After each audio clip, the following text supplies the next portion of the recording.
ilikuwaje leo? Kwa kweli kati sisi zilikuwa za moto sana ukilinganisha na mchezo wetu ulivyohitaji kupata matokeo, lakini mechi ndio kama mlivyoiona, wote tumepata matokeo na maana tunashukuru Mungu. Imetuathiri sana kwa sababu ukiangalia hata mfumo wetu umekuja umebadilika na mchezo wetu umebadilika, lakini tunashukuru Mungu, Mwenyezi Mungu akaweza kuweza kuwa na utimamu wetu mzuri, hatuweza kuharibika sana, ila ni matokeo tu ya mchezo, basi tumekosa matokeo. Karia, tunaamini wewe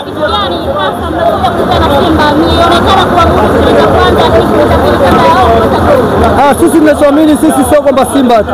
Sisi mechi yoyote tutakutana nayo tunaweza kusema tunaweza kupata matokeo, kwa sababu ukiangalia hali ya timu yetu hatuna hali nzuri, tunaweza kutafuta matokeo ili tuweze kuwa salama katika ligi. Karia, matokeo yametuumiza sana kwa sababu ukiangalia goli limefungwa dakika za mwisho, kwa sababu ni mchezo, kwa sababu ni kuruzi control, basi tumekubali.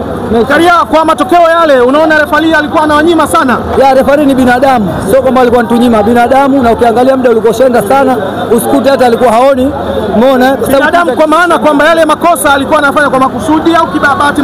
Unaweza kuta pengine kibinadamu, sijaona mimi kama makosa au vipi, kwa sababu labda tukirudia mechi, kwa sababu nilikuwa kwenye benchi. Mimi nilikuwa naona kwenye benchi kule umetahamaki. Nimeumia kwa sababu ya kuona tunapoteza kwamba kile kilichokuwa tumekishikilia kwa muda mchache ambao ulobakia, nimeona kama ni hatari. Ndio hicho kilichoniumiza, lakini sikuweza kuumia kwa muamuzi, kwa sababu muamuzi ni binadamu kama binadamu wengine kwenye mchezo. Mwisho kabla hujaondoka, neno lako kwa wanaoshikilia mpira wetu hapa nchini?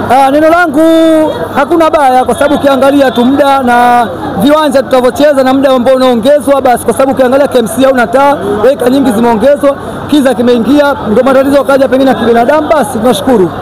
Shukrani sana. Nashukuru sana.